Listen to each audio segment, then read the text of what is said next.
What's going on, guys? Hope you're all doing well. Now for today's video, I wanted to talk about something that we haven't talked about on the channel for literally years. Like my other videos where I talk about Jurassic Park canon and lore, this is a bunch of older material stitched together in order to tell a larger story. It's going to be a comprehensive review, commentary, and breakdown of the very first sequel to Jurassic Park. It even came out before Michael Crichton's book, The Lost World. This is the story of Top's Raptor series, which was a run that begins right after the first movie from 1993. Now, believe it or not, this is actually a very important piece of Jurassic Park history because ideas would get used from this inside of John Sayles' infamous unmade Jurassic Park 4 script, as well as some of the stuff in Colin Trevorrow's first Jurassic World. Alan Grant, Ian Malcolm, and Ellie Sattler all return alongside some other people from the first movie. If you know, you know. So when I first covered all of this material back in 2017 at the beginning of me making YouTube videos, it was the first time I was ever going over the story, so you're getting my genuine reaction to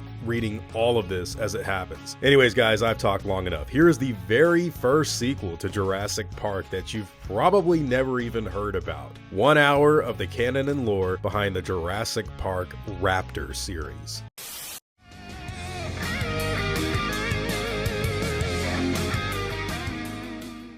As promised, today we are going to go into the first part of Top's Jurassic Park Raptor comics, and I can assure you it's a very unique story, and one quite original to the series' mythos. Our story opens in the aftermath of the original incident on Isla Nublar. 3 days have passed since the terrible events of Jurassic Park, and our protagonists, Alan Grant and Ellie Sattler, find themselves again in the presence of the fearsome Tyrannosaurus Rex.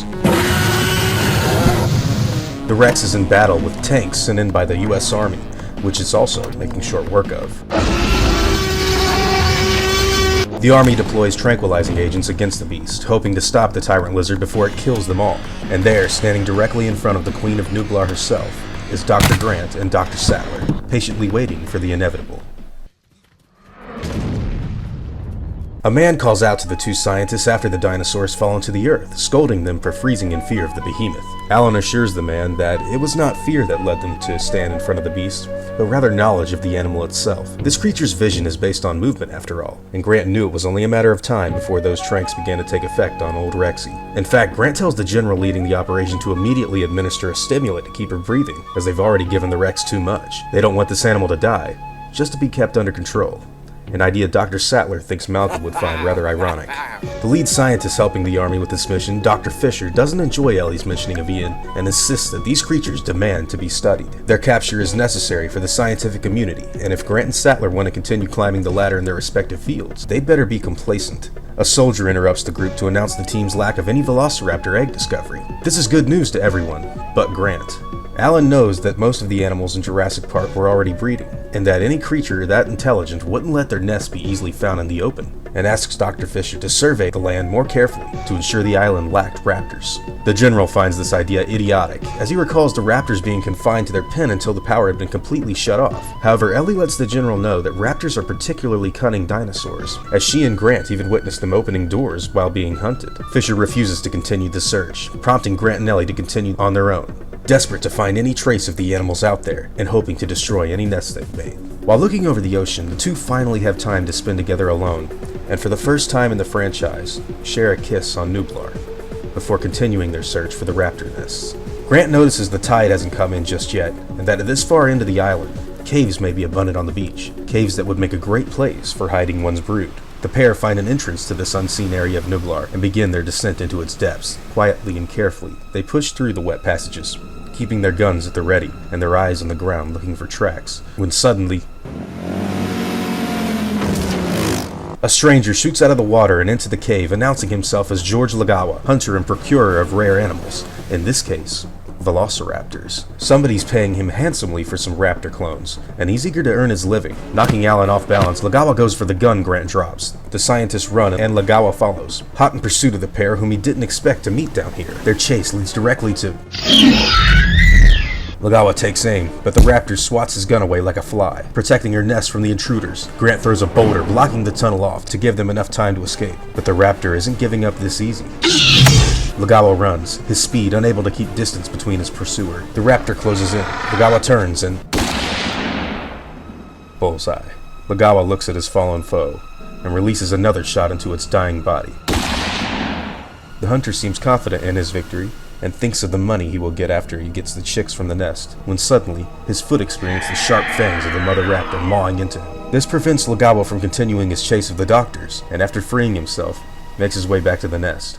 Meanwhile, Grant and Ellie are in the middle of a dark debate. Grant insists Ellie stay put, as he sees it's absolutely necessary to return to the nest and prevent Legawa from getting any raptors off the island, in fear of what happened at Jurassic Park, happening on a worldwide scale. And he doesn't want Ellie in the middle of all of that. Sattler refuses to stay away, and insists on accompanying her partner. Seeing no way of winning the fight, Alan sets off with Ellie. Their mission, prevent the animals from leaving Nublar, at all costs. Upon arriving to the cave, however, Legawa has them trapped. He's anticipated their return and made preparations, but so has Grant. A battle ensues between the scientist and the hunter, and even though the pair get some great hits in, they're ultimately defeated. After waking up from unconsciousness, Ellie comes to the terrible realization that they're no longer on the island, and along with the raptors, are being ferried out to sea by Legawa.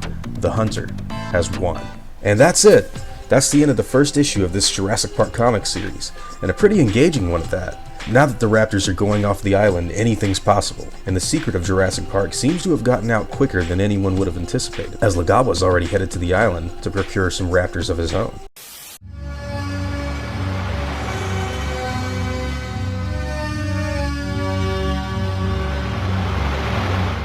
Ellie awakens Alan in the belly of a large steel cage used to house large animals, and in a cage directly beside their own, the raptors are kept for their voyage across the ocean. Grant takes his belt off and attempts to use the tongue in order to pick the lock and escape.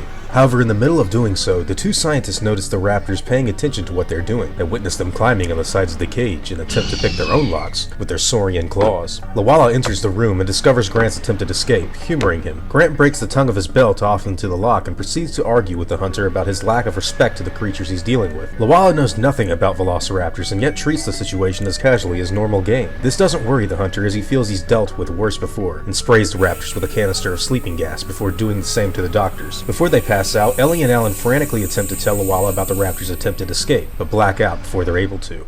In the meantime, Lawala has the cargo of his boat transported to the bay of a large plane he's obtained, and ascends to the skies. Back on Nublar, Dr. Fisher and the General locate Dr. Grant's jeep and come to the conclusion that the pair is missing, and possibly off of the island, putting all surrounding military commanders in the region on high alert. Back in the base hospital, we're greeted with the familiar presence of a certain chaotician undergoing recovery. A soldier fills Malcolm in on the situation and tells him both Grant and Sattler have left the island. Malcolm finds that rather odd, as they need a boat and neither of them possessed one on the isle. And just now, waking up from the effects of the gas, Ellie and Alan start their morning with the sharp talons of the raptors attempting to slash them from the outside. The raptors have picked the locks of their cage and are now free aboard the plane. They begin to pick the lock of Drs. Sattler and Grant's cage in an effort to kill the pair. Luckily, the dinosaurs are unsuccessful due to the belt tongue Grant broke off in the lock earlier. Once the raptors lose interest in the cage, they continue to hunt on the plane, stalking about and looking for any other passengers in this strange new environment. The pilot of the plane addresses Lawala on the apparent weight shift in the cargo hold, prompting Lawala to take up arms and investigate for himself. He tells the pilot to lock the door behind him and proceeds into the plane on the lookout. He reveals to us that he had to get the biggest plane available because he didn't know what size raptors were, and that he really doesn't know anything about these creatures and isn't prepared as he'd. Lawala sees the raptor behind him and dodges its attacks. He takes aim in the raptor's mouth and Grant tells the man if he'd only listened before, he would know the raptors were trying to pick their locks earlier, and now they've escaped completely. Lawala takes his large knife out and removes the tongue in the lock before freeing the doctors and handing them guns. Grant says helping him is the last thing he'd do under any other circumstances. But these are the ones we have, Doctor, Lawala replies. The trio begins their search for the other raptors in the cargo hold. Lawala begins to feel uneasy about this hunt. He knows nothing. He's no idea what he's up against, and the raptor falls over some crates after a bad launch at the hunter, and as soon as it gets up, Lawala fires a round into the dinosaur. The pilot, desperately fretting for his comrade, puts the plane on autopilot and takes a weapon for himself, coming to help Lawala. George almost shoots the man when he notices his unexpected presence, and the two share a friendly laugh before Lawala fires his gun. But it's too late. Ellie hears the commotion and, fearing for Alan's safety, runs to the noise's origin. Seeing Lawala and the pilot dead on the floor, Ellie aims her gun at the dying raptor, but decides to put a tourniquet on its wound instead of finishing the animal off. It's too weak to fight back as the artery is spilling such a large amount of blood, and Ellie can't kill this miracle of science she feels pity for. Unfortunately, the raptor's sibling behind her doesn't feel the same. Grant fires a shot off at the stalking dinosaur and leads it into a large crate. The other follows, and both raptors are soon contained once Grant fastens the wooden bars along the entrances of the box. Putting the crates on a cable, the scientist opens the door of the bay and suspends the raptors above the open drop of several thousand feet, and unwittingly causes the autopilot to go crazy after the sudden weight shift. Grant runs for the controls of the plane, and before he can fall out of the sky, pulls back on the controls and starts his aerial climb. The heavy crate suspended in the back creates an unforeseen drag in this attempt and pulls them back down into another descent. They're still shifting weights somehow. Ellie turns and heads to the bay to investigate, finding the raptors breaking free of their wooden box. She tries to cut the line but can't slice through the metal cable. They continue to descend, falling faster and further, and the inevitable begins. With the plane downed over unknown territories and the Raptors attempting their second escape, anything is possible in the next issue. This one was a lot more action-packed and thrilling in my opinion, and way better than the first one. I'm eager to see what happens next in the story, and hope you all are too. Malcolm seems to be coming back into the fold of things, and that's always a plus in my book. Grant awakens from his sleep in an unfamiliar room, with his arm and leg adorned in bandages and the question of where Ellie could possibly be pounding away in his mind. Across the room, a stranger phones in on a security camera telling Grant the location of a cane he will need to use when walking in the near future, and an invitation to a meeting with Alan's host is given for when he's ready to come out. Alan's arrival to greet the man responsible for his rescue begins with the welcoming of a man named Raphael, who fancies himself like the angel. Before Grant can thank the man, Ellie comes up behind the doctor and shows her disdain for Raphael, as it's revealed the man has been drugging them and keeping them there despite their injuries being mostly minor. The jungle broke the major collision the plane would have with the ground, and when Ellie attempted to leave her room earlier, the man's doctors forced her back down to stop her from venturing away from where she was meant to be kept. Raphael explains that while this is true, Alan and Ellie happen to be only a couple of the man's guests, and after pulling a rope beside the man, reveals the two raptors last seen in the crate behind a large sheet of glass. The raptors angrily lunge and attack the humans, yet are unable to kill their prey on the other side. Raphael explains that the scientists happened to crash into one part of the jungle the Walla was headed for, and reveals himself to be the buyer of these incredible animals. He knows all about Dr. Grant and Dr. Sattler's employment by John Hammond for the recontainment of the animals at Jurassic Park, and wants the doctors to help him control these animals for his own personal use. An enclosure has been created to house the two healthier raptors for their training, and a steel cage is used to help the raptor Ellie put a tourniquet on, safe from further harm. Grant and Ellie detest to the ignorance of thinking these animals can be tamed as guard dogs, yet Raphael reminds them that there really are no decisions for the doctors to make, because if he can't use the scientists to help accomplish this task, he really has no further use for them. Meanwhile, the military escorts Grant and Sattler were with get intelligence about the odd flight patterns of a downed cargo plane and what they believed could have been used by the doctors. Knowing a drug lord may be a part of this situation, the Colombian president is radioed immediately before action is taken. A few days pass, and Raphael is most displeased at the lack of discipline his new raptors are showing him, and after his failed attempts at getting the animals to sit are made, orders the collars fastened around their necks to shock the dinosaurs with intense electrical voltage. The animals continue to fight, but are ultimately shocked to such a level they both collapse and pass out. After examining the fallen raptors, Ellie shows contempt for the man keeping the dinosaurs here, and tries to convince the other men to let them leave and receive payment by Hammond for returning his animals, to which she's promptly rejected. Here we get the viewpoint of the third raptor. This is the one that was shot in the neck by Lawala, and her point of view gives us the interesting perspective of an intelligent animal that only sees humans spouting gibberish it doesn't understand, and hating every single human it sees deeply. After administering horse medicine to the animals, Grant and Ellie are lunged at by the third raptor chained to a nearby wall. The animal, while out of reach, still can't stand the presence of these humans alongside it, and while Ellie is displeased at the way this raptor is acting, still attempts to clean the wound around its neck and make sure it's healing as well as it can. Strangely, this raptor allows her to do this. Time goes by, and Raphael proudly shows his enjoyment at seeing his raptors attack scarecrows on command, and revels in his power to make the creatures stop on a dime. He thanks the doctors for their service, and gets information on soldiers approaching from the east. It would have taken them weeks to come here looking for the raptors. Raphael thinks it would be a shame to disappoint them. In the jungle, a group of rescuers are on the search for Ellie, Grant, and the raptors. All seems monotonous and tiresome, until the raptors spring out of the jungle and tear some of them apart with ease, causing the rest of the group to retreat in terror. One by one, the team is killed, and before a man is able to complete his radio into headquarters, the dinosaurs rip into him as well. A jeep full of soldiers comes upon one of the raptors and attempts to run the dinosaur down and kill it under the tires of the heavy vehicle, but the raptor has other plans. The last of the soldiers run down the final path available, coming face to face with one of the Velociraptors. Turning the other direction, they're met with the other pack member. Delighted in his new guards, Raphael comes down to the jungle himself to order the raptors down, telling his men to take them back to their cages. He gives his group the controls to the shot collars, but declares their lack in needing them from here on. The raptors are now his. Wow, now this is a totally unforeseen chapter of this story I didn't see happening. This was over 20 years before Jurassic World, and here we see this drug lord not only controlling the raptors, but also ordering them to kill on command. I personally think this was a pretty good issue, and one that puts the story in a good direction for the rest of the series. It wouldn't be a Jurassic Park story if man's folly of control over nature wasn't exposed though, so don't expect Raphael to hold this power as long as he thinks he can. At dusk, Grant and Sattler scale the side of the wall they are being kept behind and begin their flight into the jungle. The guards had expected the scientists to give up on hopes of escape and gotten careless, or so the bone diggers thought. Fearing that Raphael would set loose his new raptors, the pair runs deeper into the jungle, only to hear an all too familiar sound. The couple grabs hold of a few vines and immediately begins to climb a tree, and underfoot, the first raptor comes into their view. They wait patiently in the still of the night, making sure not to make a single sound. It's still no match for the instincts and intelligence of the Velociraptor. The raptor calls its pack member and begins snapping at the pair as they climb higher. At this point, we are introduced to the name given to this first raptor, Betty, who yanks the vines in the tree's branches, forcing Alan from his hiding spot. Once Grant hits the jungle floor, he dodges the formidable claws of his assailant with the teeth of the dinosaur inches from his face. Then Raphael demands the animal to stop. These animals are under his control now, as he demonstrates proudly to the doctors, luckily for them.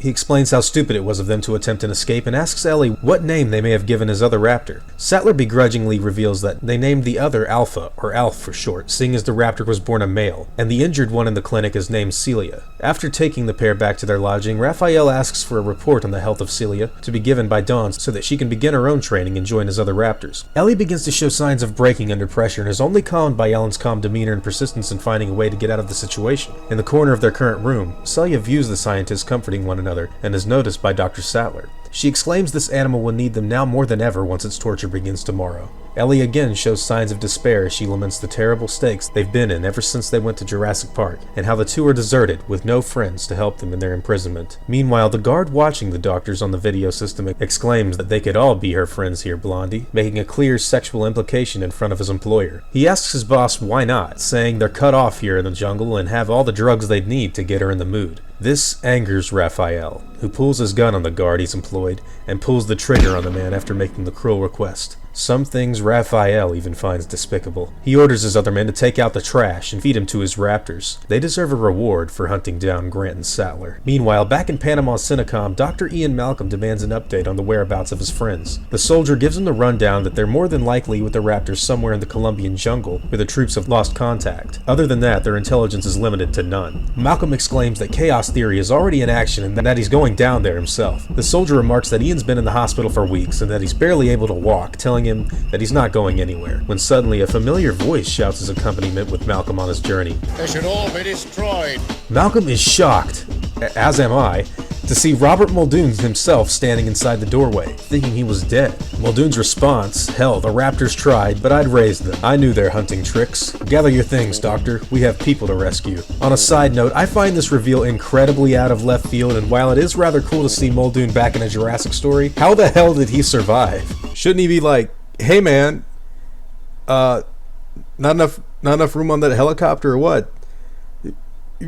You left me." Anyway, back in the jungle, Celia is reintroduced to her other siblings and training is getting ready to begin. Raphael orders the animals to attack their scarecrows as usual, with the only one neglecting to do so being the new raptor. Raphael orders her one more time, and in a pretty unsettling panel, showing the raptor to already anticipate what's coming next, Raphael electrocutes the raptor and forces it into submission. Curiously, this raptor attacks a scarecrow, but misses its head and instead goes for the arm of its prey. This angers Raphael, who needs his animals to be killers, and insists this creature is playing tricks on him. He says it's finally time to use his animals for what they were trained for, and puts Celia away while prepping Alf and Betty for tomorrow. At the edge of the jungle the next day, a large truck parks out in front of a government building, where 3 judges come out to a gathering of reporters. They announce that they are issuing indictments on Raphael Santos for the deaths of the mayor and chief of police in the city, as well as the deaths of 5 other policemen, 14 federal soldiers, and 1 American American drug agent, along with 92 counts of racketeering. Raphael has been pretty busy. The reporter asks the judges if they are in fear of any reprisals,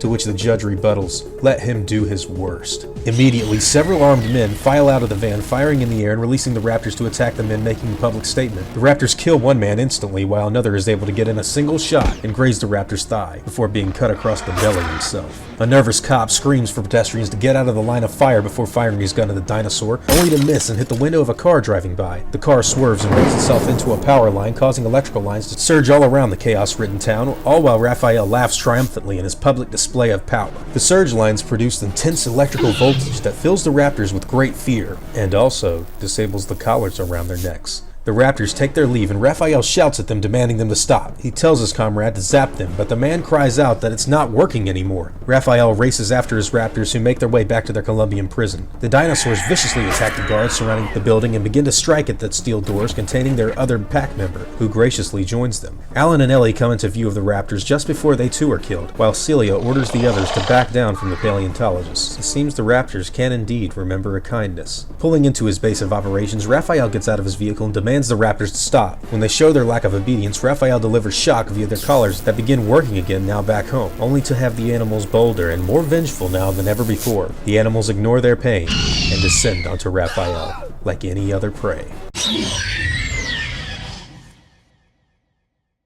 As expected, Raphael didn't seem to hold on to his power for as long as he'd hoped, and now the Raptors are free from any sort of containment. Alan and Ellie appear to be free to go, but the biggest thing I'm taking away from this issue is the return of Robert Muldoon. As insane and unbelievable as his appearance was, I'm hoping they put him to good use in the following stories, as he was always one of my favorite characters from the film, and actually did survive Jurassic Park and Michael Crichton's original novel.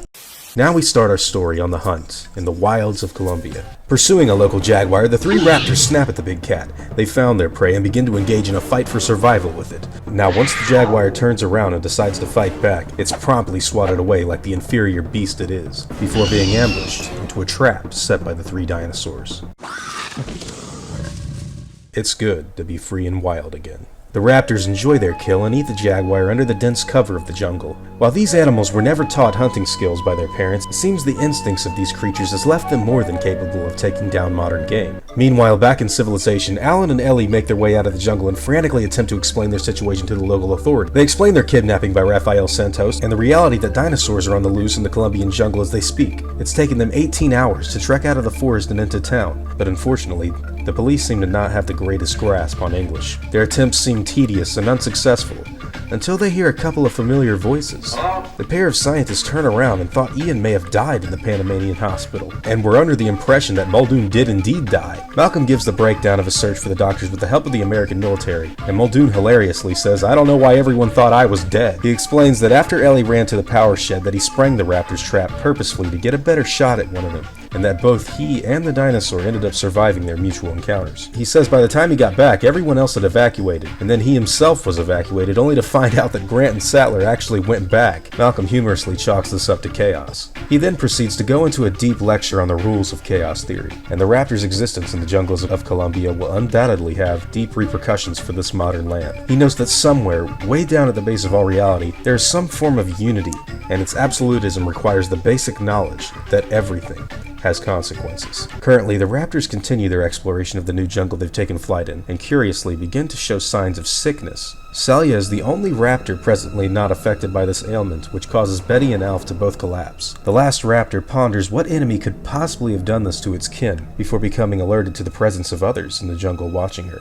Much to the animal's surprise, local natives spring out of the jungle and begin assaulting Celia with arrows. These primitive weapons fail to be effective against the raptor, however, and the dinosaur snaps back, killing many of the foolish men who attacked her. In the meantime, Grant sneezes similarly to the raptors in the company of Muldoon. The two are sharing a drink at a small bar, and Robert comments on the doctor's cold he's freshly caught. The game warden's experiences in the African outpost seem to have nullified most of the virus's effect on him. Muldoon asks Grant how exactly 6 raptors got off Noblar and wonders if they know who is responsible. Grant reveals to Muldoon that the man's name was George Lawala, a name he instantly recognizes, and explains to be a hunting partner of his back in Africa. He expresses his sadness sadness at the loss of an old friend, which is met with criticism by Alan, who brings up that he and Ellie were kidnapped by the man. But Robert seems to understand that Lawala was just doing a job, and nothing personal was likely to come from his involvement with the Raptors. And before leaving the bar, cites Malcolm's theory as idiocy, as nothing affects raptors. Sadly, back in the jungle, the raptor's health continues to deteriorate, with Celia looking after her siblings and keeping an eye on the ever-present vigilance of the natives nearby. She turns back for just a small moment to notice that in her tending of her pack, the natives have left dead animals and golden idols near the fallen dinosaurs. She attempts to carry the dead creature back to the others, before falling prey to the cold herself, and dropping alongside Betty and Alf on the jungle floor. The natives quickly gather around the raptors and send word back to their tribe on this discovery. Back in town, Ellie sneezes herself, giving Malcolm a moment to comment on the ferocity of the cold, with Sattler's acknowledgement that it doesn't seem to have slowed Muldoon down at all. Malcolm expresses his usual superiority in reasoning skills and how his theory is sound, and that the animals have indeed been affected through their interaction with humans despite Muldoon's thinking, and says that he will definitely accompany them on their search, and never turn down an opportunity to be close to Dr. Sattler. Ellie remarks she'd thought she'd made it clear that she's undoubtedly with Grant, to which Ian responds that it's quite clear to him that Grant has clearly won her heart, but this will be the first time they'll have some extended time together, and everything has consequences.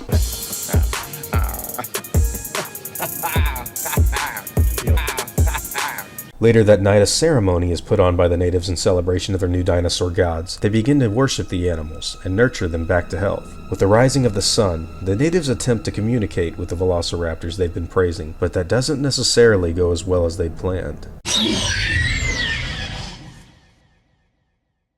This was one weird issue. I really enjoyed the banter between Malcolm and the other characters, especially his speech on chaos theory and his later interaction with Dr. Sattler, and thought the Muldoon writing was really fun as well. But this is honestly the weakest issue I think we've come across at this point in time. Natives worshipping the Raptors was an image I wasn't the biggest fan of, and it felt rather forced in my personal opinion. Nevertheless, we are now halfway done with this comic series, and have only 5 further episodes to go.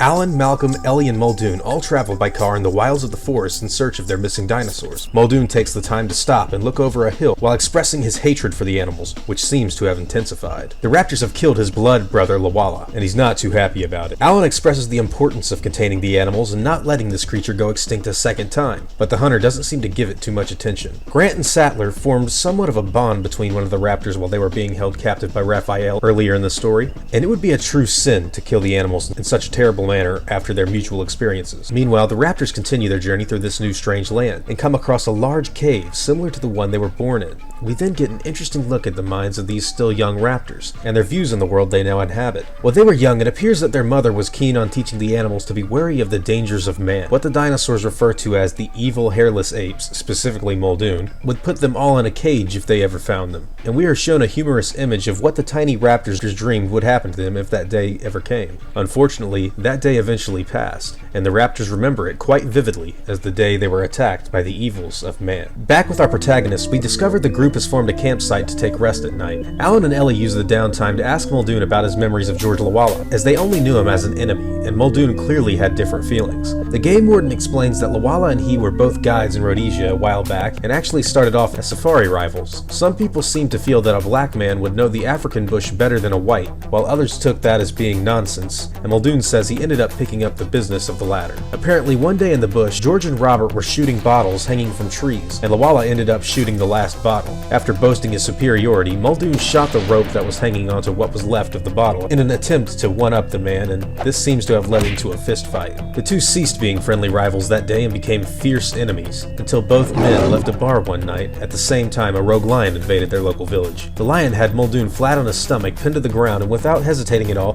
Lawala jumped on the beast and killed it with a large knife he used earlier in the story. That day, the two dragged their hands through the beast's blood and settled their differences, and that's why Muldoon says his killers will die. Back in the jungle, it seems the raptors are becoming aware that they themselves are alone. There aren't any other raptors nearby. They don't fully grasp that they are all that's left in the world, but they can gather that there are no others near them. Not since the deaths of their family members, at least. Becoming more alert now than ever before, the raptors catch a native making his way up to the dinosaurs. They don't know exactly what he's doing, but don't like it either, and decide it's best to leave the man and get out of the area. At dawn, Muldoon expresses his suspicion in trusting the natives of this land. He states that the farther they get into the bush, the more native people seem to become a part of it, and that if they are planning something, they're going to learn that it may be their land, but it's his territory. Ian makes light of Muldoon's intensity and smoothly interjects to Dr. Sattler that the hunter may have just never known the benefits of having a good woman release some of that tension. Sattler asks Malcolm just how many Mrs. Malcolms have come and gone, to which Ian replies that chaos theory doesn't admit to discrete integers. Ellie again lets Malcolm know she has little interest in jungle romance and more for finding the raptors. Malcolm makes it aware that the doctor didn't say she had no interest in the idea, and that it would appear that he's making some progress. She responds jokingly with the words, "Yes, Ian, and at this rate, they'd be close friends by the year 2000. Baby, bye, bye, bye. All of this seems rather humorous and calming until Muldoon spots something. There they are, just across the canyon's bridge, and still unaware of the human's presence. While Grant attempts to formulate a plan, Robert raises his rifle scope to his eye before he's attacked by the villagers. Muldoon fights back against the natives, all the while these men accompanying the group reveal their intentions to stop them from finding the dinosaurs and angering their gods. The villagers corner our scientists, but before anything else can happen, the Velociraptors dart across the bridge and begin to zero in on the dinosaur hunters. Celia recognizes Dr. Sattler as the scientist that helped her neck wound from Lawala in the previous issues, but Alf and Betty aren't listening to her cries to stop the attack. Not anymore.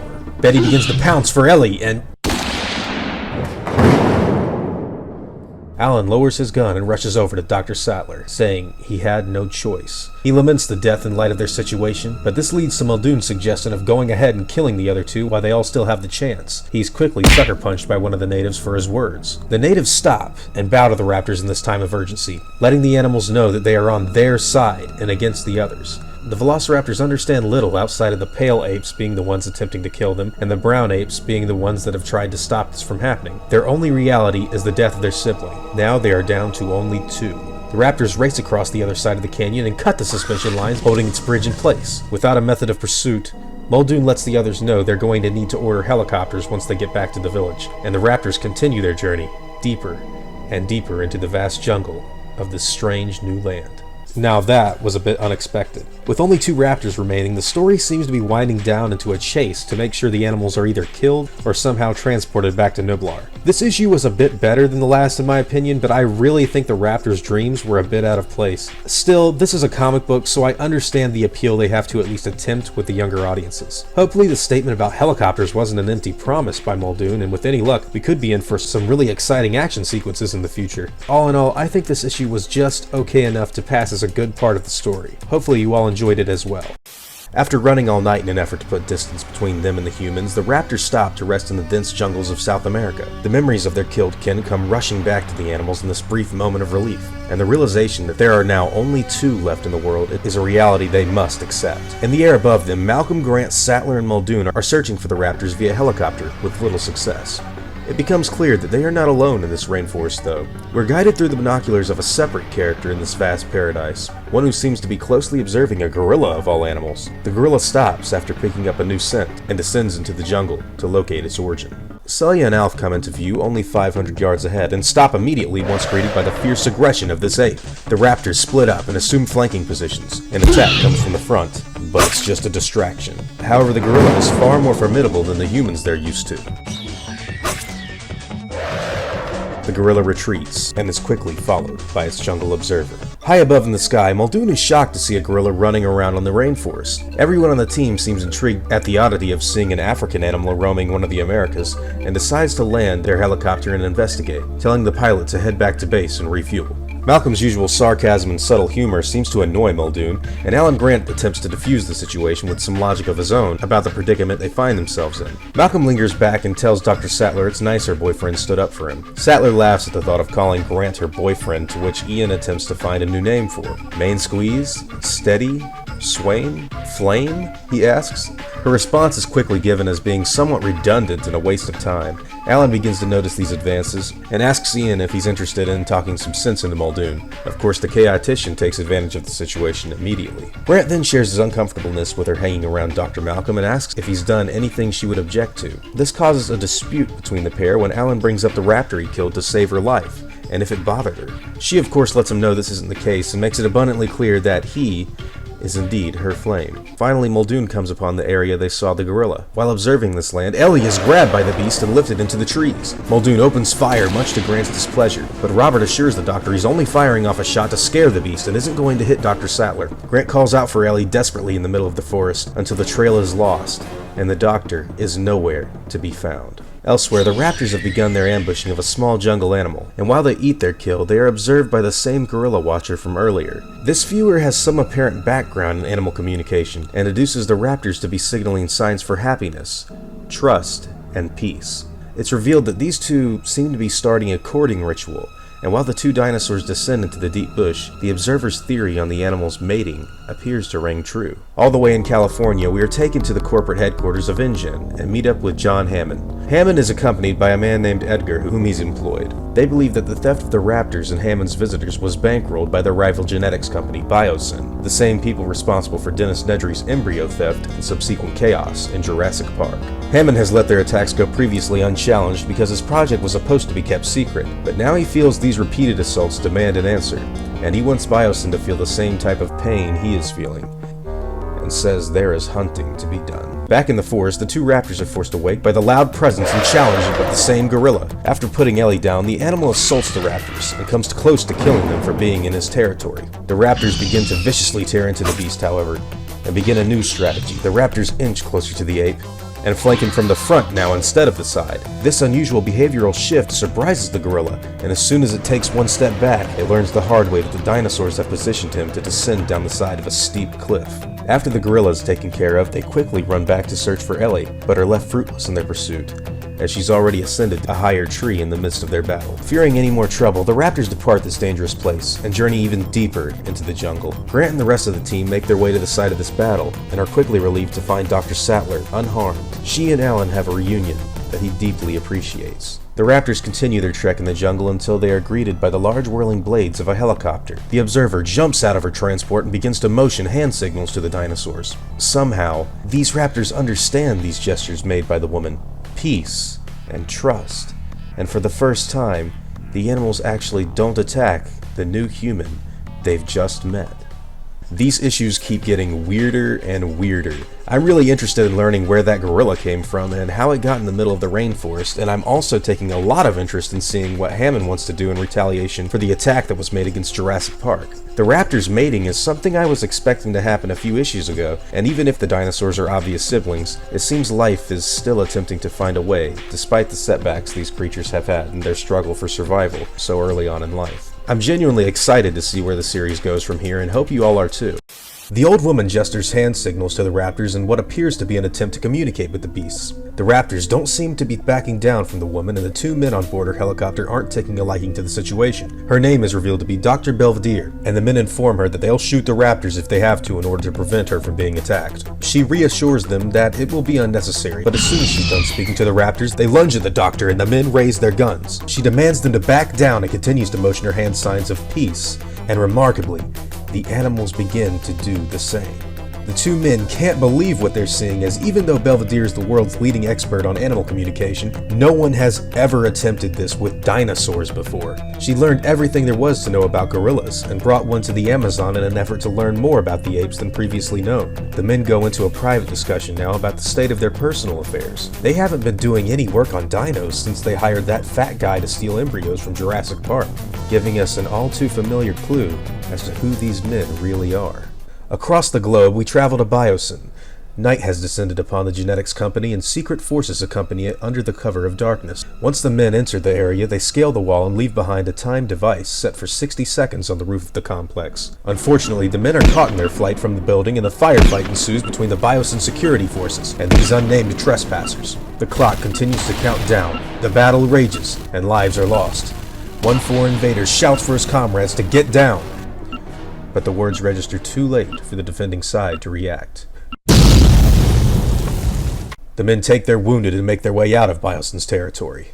Meanwhile, John Hammond is awoken from the ring of his phone at 3 in the morning. Check out the Crichton Easter egg on his bed. He picks up the phone only to be assaulted with verbal harassments from a man named Bill Steingarten, the head of Biosin himself. He accuses Hammond of sending in engine parasites, which sabotage his main plant, to which John answers with a sly remark that he thought Biosin was the company to have the market cornered on parasites.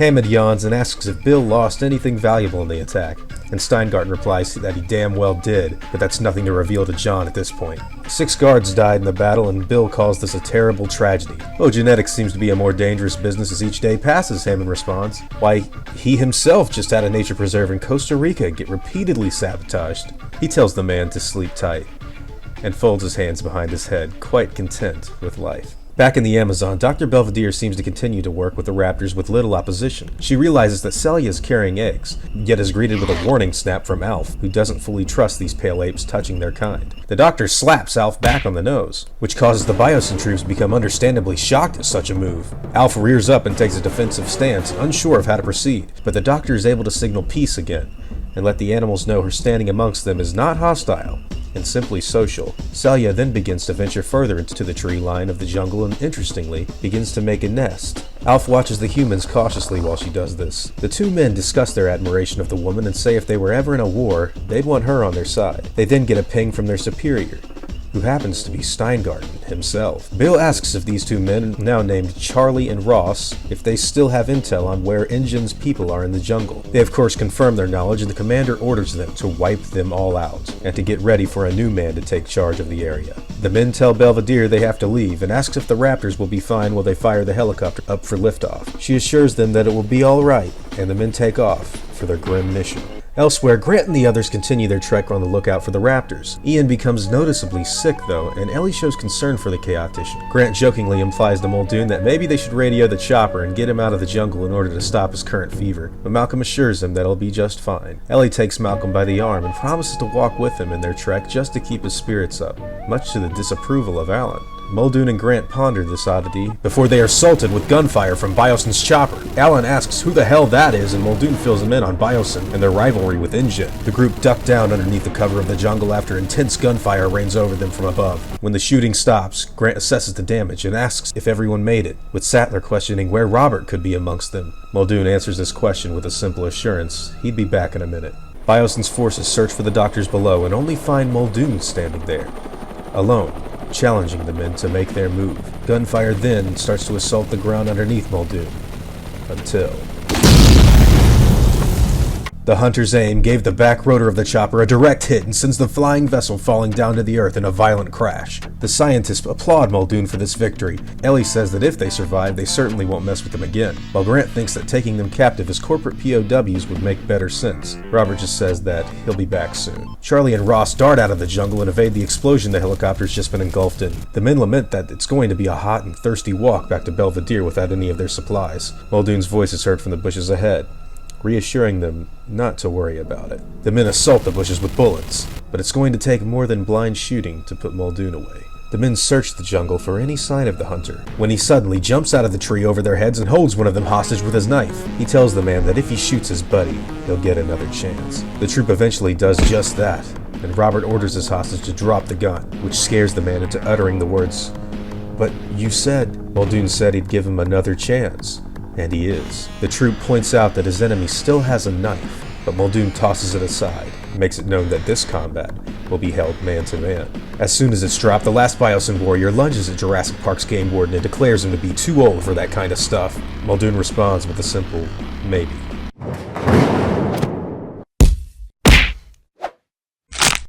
Maybe not. After returning to his friends, Robert is given the rundown on the damage done by Biosin. The bullets destroyed their radio, and Ian's fever is getting worse. With no way to call their chopper and the realization they're stuck in Raptor country, the group can't think of anything that would make this predicament they're in any worse. Meanwhile, Belvedere and the Raptors hear a motor of a vehicle approaching their area. The Raptors show a visible level of concern, but the doctor calms them down and reassures them that it's just a helicopter coming back. Out from the chopper, none other than Dr. Fisher introduces himself to Belvedere. He's pleased to have her assistance in this matter, but he's going to take charge of this operation now.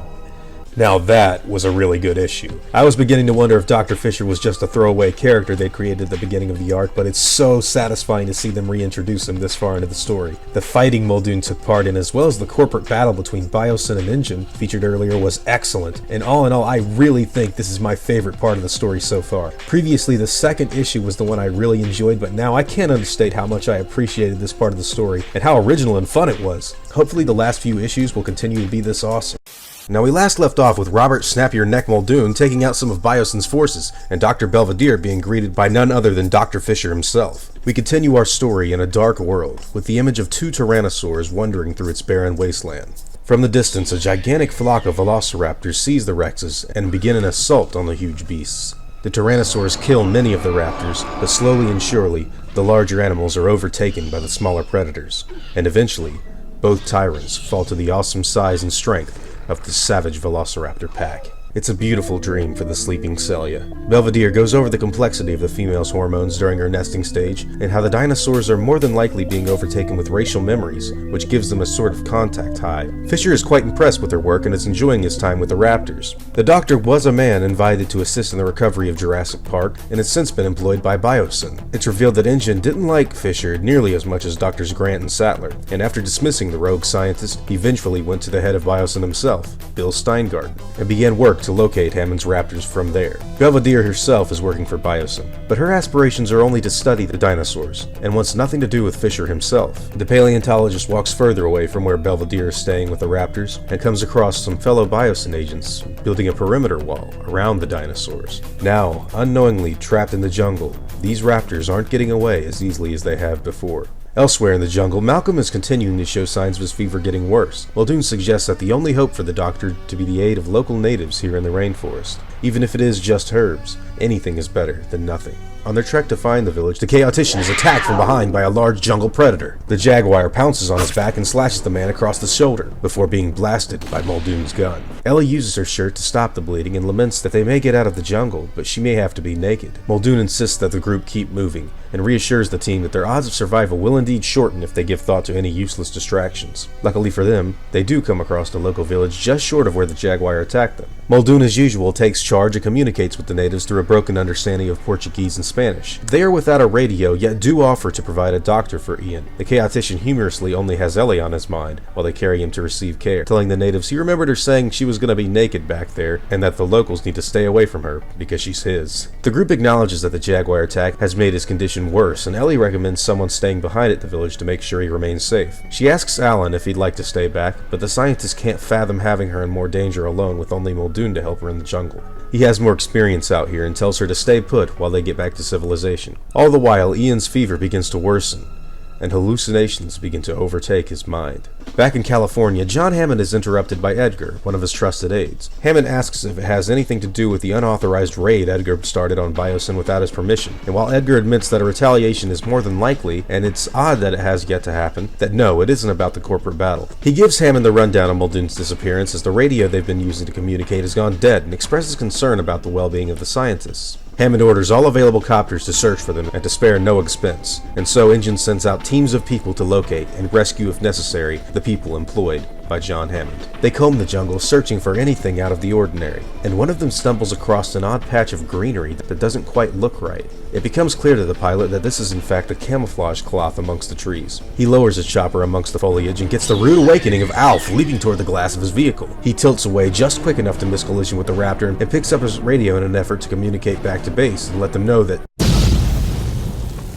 Fisher is delighted in his boy's accuracy. But Belvedere is terrified for her raptors. She runs down to them and gives them the peace sign, making sure they aren't too startled. She makes sure the animals know she's there to help, and not as an enemy, while Dr. Fisher then tells his men to get their pilots in the sky, and make sure nobody else finds their hiding place. At the same time, Grant and Muldoon are engaging in a personal debate at the current state their adventure is in. Grant is tired of the constant attacks and dangerous scenarios he and Ellie have been put through, and longs for the day he can be done with this endless chase. Muldoon isn't interested in Alan's criticism though, as there is currently the sound of a chopper emanating nearby. Muldoon recognizes the helicopter as one of InGen's and races out of the jungle and into an opening in a desperate effort to be seen. Robert holds his knife up to the sunlight and luckily gets the attention of the pilot, who turns around and heads back to pick them up. Unfortunately, a Biosin pilot sees this and opens fire on the small aircraft. Muldoon raises his gun and fires it directly at the helicopter, making a direct hit and destroying their enemy. Unfortunately, the burning chopper falls directly onto InGen's transport and collides with it, creating a fireball of steel debris headed straight for Grant and Muldoon. The two frantically make the only decision they can and jump for the water in a desperate attempt to stay alive. Meanwhile, back in the village, Ellie continues to nurture Malcolm, but his fever seems to be growing worse. Now the raptors are shown to have come full circle and begin guarding new eggs of their own in this strange new world. Fisher reveals that this is just what he was hoping for, and Belvedere displays her eagerness in studying this incredible discovery. The Biosin operative simply relishes the idea of turning 2 raptor captives into a healthy 6. Wow, I can't believe we are in the home stretch with this series. We've come all the way through 9 issues of the story, and soon we will see the end of the Raptor Comics storyline. This issue was pretty average in my opinion, and definitely not as good as the last, but still rather enjoyable. Now, when we get done with this initial series, I want to reassure all of you that this isn't going to be a one-time thing, because luckily for us, there are a lot of Jurassic Park comics to go into. Now, the next series after this ends is actually a sequel story to this called Return to Jurassic Park, and features many of the same characters we've seen in this story so far. Now, to say the series has been a success is putting it lightly. I greatly appreciate all of you who have tuned in every episode to catch up on the story, and want to thank all of you for taking an interest in my content. It really means a lot, and I think it's great that more Jurassic Park fans have access to the knowledge within these storylines, and it's incredible to think about how relevant these may come when talking about future Jurassic World titles.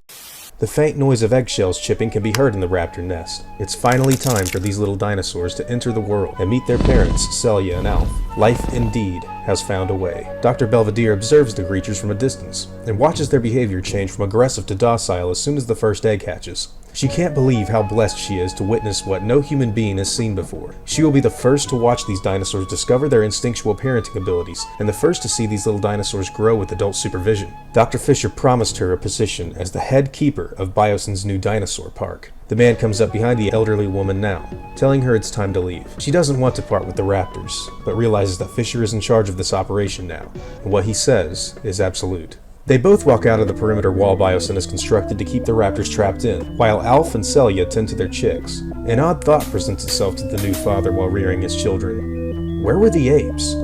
Why had they left them alone? Now, of all times? This bothers the raptor. He darts out of the jungle the way the humans left and comes across the large steel wall. He remembers walls. Raphael had them. He had to kill him because of them. He remembers being locked inside. Lawala did that to him. But he can't pick his way out of this trap. The dinosaur looks immediately to his right, and then he looks immediately over to his left, and then Alf gets really angry. Alf runs all along the perimeter of this wall and is met with a corner. He keeps running further down the way and is rewarded with another corner. Alf throws his body against the wall and tries to climb his way out of this prison, but it's no use. He sees the people responsible for his family's entrapment and gives them the well-deserved resentment they have earned. Belvedere is saddened to have these animals so upset with him, but Dr. Fisher's only response is not to worry. He was in charge of the cleanup at the original Jurassic Park, and he fancies himself an expert on containing dinosaurs. Belvedere reminds the doctor that raptors still managed to escape their enclosure at Jurassic Park, and they still had no idea how. This angers the newly elected Biosin agent, who reassures her that he is indeed the best and knows damn well what he's doing. While this is happening, Malcolm and Ellie share a sweet moment. One of passion. One of... How are you? Good. It seems that both Alan Grant and Ian Malcolm have been woken from the same dream, one Alan hates deeply. Muldoon and Alan pondered on their escape from this desolate rock they've managed to throw themselves on. They need a way out, and they need one bad. All the while, Ellie comments on Malcolm's dream. He expresses how lovely it was. And all the while, Sattler doesn't quite understand, and lets him know that he was moaning while having it.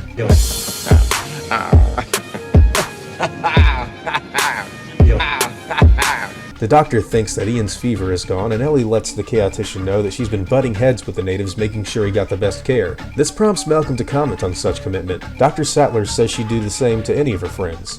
But Ian's not buying it. He thinks there's more to them than just being friends. And holy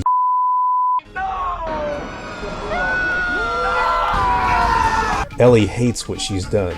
She admits she's wondered what it would be like to kiss him, but it doesn't change anything for her. Malcolm thinks otherwise, but Sattler says that she refuses to leave Alan. She tells Ian she's going to spend the rest of her life with Grant, and that Malcolm is better than he thinks of himself. But now is no time to debate such things. He's clearly recovered, and the others have been missing too long. It's time to find the rest of the group.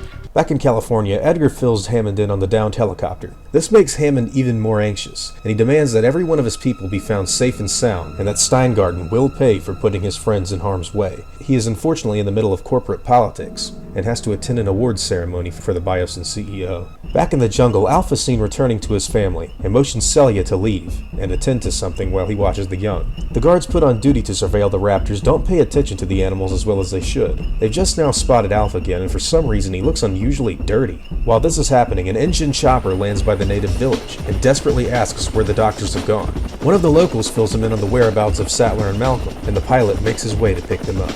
Ellie and Ian are continuing their journey through the jungle, and Ian finally opens up to her about what's been going on. He says he highly respects the decision she's made. Sattler doesn't believe him. What woman would believe that new age sensitive guy stuff anymore? She thinks he's playing her as stupid, but Ian insists. He finally has a clear answer after their kiss. She was a clear adult who made up her own mind, and clearly not ex-Miss Malcolm material. Ian stops and realizes that a fire has taken place here recently. The two venture further and find the wreckage of the choppers, and while running to the edge of the cliff, locate Alan's rifle hanging down the steep edge of the water. Regardless of what may have happened, they both push forward. Celia returns to the family and leads them to where the two raptors have been disappearing to. Now it's Alf's turn to dig again. Meanwhile, the guards begin their walk back to the Biosin base, and Fisher overhears their description of how dirty Alf seemed to be each time he came back into their view. This prompts him to make an investigation for himself. The two scientists finally come upon the wall the genetics company has built and are greeted with a thunderous roar of man-made vehicles rushing to check up on the raptors. Sattler recognizes Dr. Fisher and Malcolm fills her in on his boot from InGen. He heard they got rid of him before he left the hospital. Dr. Fisher confirms these accusations and lets them know it's the very reason he's running the show down here, and also the reason they won't be leaving this jungle. Suddenly, Alf leaps from the dirt and presents himself to the humans. The tunnel is finished and Celia joins him.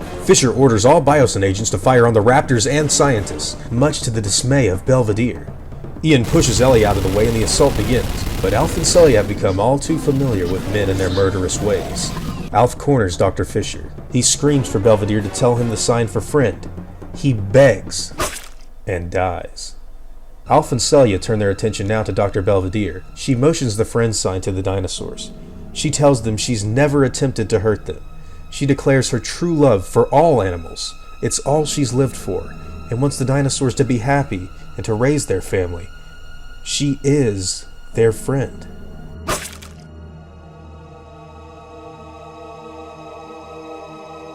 Now the raptors turn to the apes they've seen before. Malcolm and Ellie know it's over, and wait for the dinosaurs to end their lives. The babies now make their way out of the hole the adults have dug, and the family decides to leave. They have no reason to stay here any longer. It is at this moment that a helicopter comes into view of our protagonists. An engine man climbs out and tells them to get in. If they're quick enough, they can catch the raptors and end this chase, but Sattler insists that they need to find Alan and Muldoon before anything else. Malcolm lets her know that this means it will be impossible to ever find the raptors if they make that move, but she has to insist. We jump ahead 2 days later in Venezuela. Everyone is accounted for and enjoying drinks at a local bar. Ellie is ecstatic at spending time with Grant. She thought she'd never see him again. It's all thanks to Muldoon they survived, but Robert still wishes he'd been with Sattler while all the action went down. If he was there, he makes it known they wouldn't be worrying about the raptors' whereabouts anymore. Malcolm chalks this all up to chaos. Nothing is predictable at the end of it all. They'll never find the animals now. It's too late, and it's been too long. Grant says maybe it's better this way. There are all kinds of dangerous game out there in the wilds of the world. Maybe it's best to just step aside and trust in nature. It's better that way. And that's it. That is the final issue of the Jurassic Park Raptors hijack storyline, and also the end of the complete Raptor run. Now, this was honestly one of the better issues of the whole series, and it will probably rank in my top 3 of all the stories that were told within this line. All in all, I think it's been fun going over these lesser-known Jurassic Park titles. They definitely don't hold a candle to the films, or most of the films anyways, but I do really enjoy what is presented here. Now, as I've mentioned before, this isn't where the Jurassic Park comics story ends, as there is indeed a whole sequel dedicated to the story called Return to Jurassic Park. It's a 9-issue story, so nearly as long as what we've just completed, and I'm sure it will be just as exciting and interesting as what has come before it. Before The Lost World came out in 1997 and the novel it was adapted from hit shelves 2 years earlier, a totally different Jurassic Park story was told. Recently, I've completed the full overview and an analysis of the events depicted in the Jurassic Park Raptor comics series. I promised to give my final thoughts on the series and review it as a whole after I did each issue individually, and felt that it was a story deserving as such, as well as one that would be cool to rank up against other Jurassic material and be a proper send-off to this really interesting part of the entire franchise. Now, this series was made literally literally immediately after the release of Jurassic Park, and the first issue was actually released before the movie even hit VHS back in October of 1994. Because of this, the story in this series takes place directly after the events of the first film, and the run keeps Alan, Ellie, Malcolm, and Hammond involved in the aftermath of Jurassic Park instead of splitting them up like the film sequels eventually did. Now, this story actually has the notoriety of technically being the first sequel to Jurassic Park, as even Michael Crichton's sequel novel, The Lost World, wouldn't come out until 1995. That being said, it is definitely not as high quality, in my opinion, as the stories in The Lost World's book and film version, or Jurassic World for that matter. Now, I actually do prefer this to the story we got in Jurassic Park 3, but my opinions on this part of the Jurassic Park legacy is limited to its constraints within a comic book form. And honestly, I do believe it would have been a very successful sequel if it was given a film treatment. The oddest thing about this whole story for me seemed to be the lack of any other dinosaurs other than the Velociraptors that were featured throughout it. I know it's called Raptor and Raptors Attack and Hijack and so on, but I really find it rather intriguing that they chose to immediately take the story off of the island and instead feature an adventure in South America following the escaped dinosaurs who were causing all kinds of terror and panic everywhere they went. This story also showcased a lot of human error in thinking these raptors can be controlled by the likes of a Colombian drug lord and rival genetics company agent in both Raphael Santos and Dr. Fisher. Raphael was a very odd choice of a villain in my opinion, as the portrayal of a drug king in the middle of the rainforest using the raptors as attack hounds was really corny to me. It constantly reminded me of License to Kill, in which James Bond has to take on cocaine manufacturers who have used a great white shark to maim his CIA friend Felix Leiter. And well, I really enjoyed that 007 film. I really thought that doing this in a Jurassic Park setting was kind of taking a big step down from the normal scope of how grand these stories can be when told from the perspective of good intentions being muddled with bad ethics. And the ethical implications themselves seemed absent in all of this. Raphael did exhibit the same faults that all of the Jurassic Park stories try to symbolize, as man's control of nature being something that shouldn't be treated lightly, and genetic powers usage and consequences resulting in the unpredictability of future situations, as well as the hubris and folly of man being put on full display from the unworldly tampering with these things. But, in all honesty, the attraction of a dinosaur theme park is far more compelling than one of a petty drug lord trying to kill his enemies. Now, Dr. Fisher, on the other hand, is shown to be the very archetype of Jurassic Park villain. He's someone who's been disgruntled or gotten upset over the company's treatment with him, and goes to InGen's rival in an attempt to better himself and climb the ladder higher with his own ambition, directly echoing Hammond's and Jurassic Park's as a whole in terms of self-confidence and innovation. This, of course, backfires on Fisher, just as we've seen it backfire on Dennis Nedry, Peter Ludlow, and even Simon Masrani. Malcolm's famous lesson on ethical behavior that he preaches to Hammond was constantly in my head during his scenes. Your scientists were so preoccupied with whether or not they could, they didn't stop to think if they should. Dinosaurs and man are two species that have suddenly been thrown back into the mix together in this continuing story from the first film, and it's interesting to see how immediate the resulting consequences are for the humans now living with superior life forms on the same planet. The constant exploitation and pursuit of these animals by Biosin and hunters like George Lawala was very entertaining, and one of the things I've always admired most about this franchise. Now, bringing Muldoon back was a move that I thought paid off really well for this story, and seeing him go Captain Ahab against the Raptors was really fun. Robert Muldoon was a character that actually lived in Michael Crichton's original book, and he's one of my favorite characters from the original movie, so seeing him make his return and devoting himself to hunting the Raptors was really cool.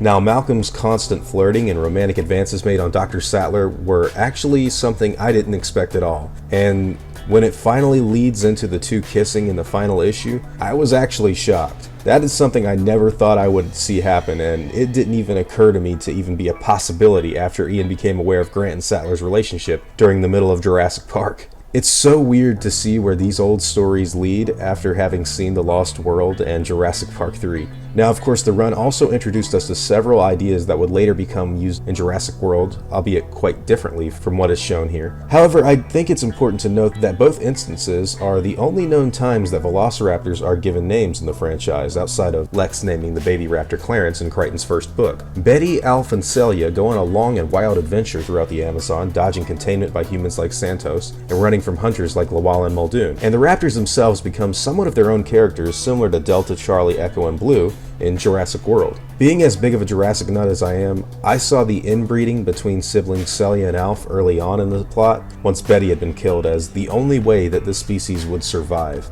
And what is Jurassic Park's most essential message if not that life will find a way?